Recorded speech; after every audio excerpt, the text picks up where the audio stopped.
Bruce Arena's single task at hand was to qualify the United States for the World Cup. So when that didn't happen, it's not news that Bruce Arena is resigning. Quite honestly, any other federation in the world, Bruce Arena would have announced that immediately after the game, at least within 24 hours. This isn't news. This isn't the task at hand. And quite honestly, the United States not in the World Cup is all on Bruce Arena. But I want to remind the American sports fan this, that all of a sudden, if you bring in a new coach, it's not like the United States is going to be competing with Brazil, Argentina, Colombia's of the world.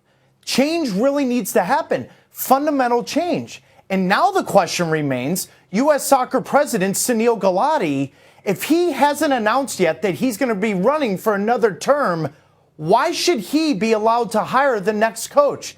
And on top of that, why would you hire a new coach right now with the World Cup coming up next summer? Why wouldn't you wait to see what candidates are available after that World Cup? There are a lot of decisions to be made here.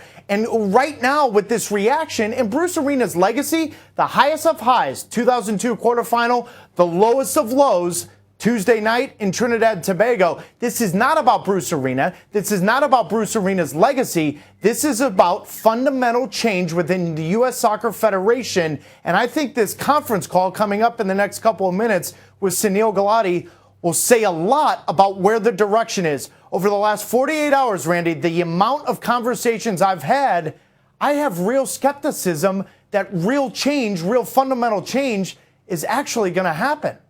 Let's get specific then on the change that needs to happen in your eyes. Somebody who wore that shirt, wore that uniform, took that cap. I mean, what is the fundamental change to which you're referring here, Taylor?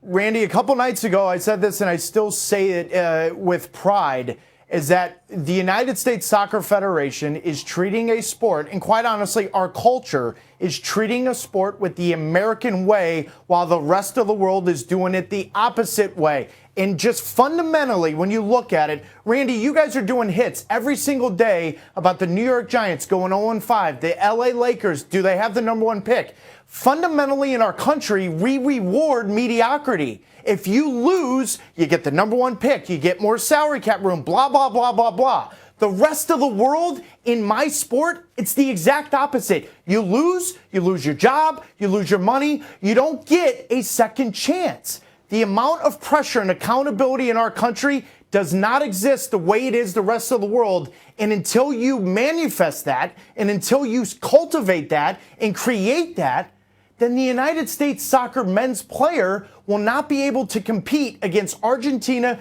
Brazil, Colombia's of the world. Ultimately, the goal is going to be qualify for the World Cup and hope for a 1980 miracle on ice in our sport of soccer. I just think with the amount of resources in this country, we're better than that, and we should start to look at it through that lens. Until we do so, then all it is just a hamster wheel going around and around.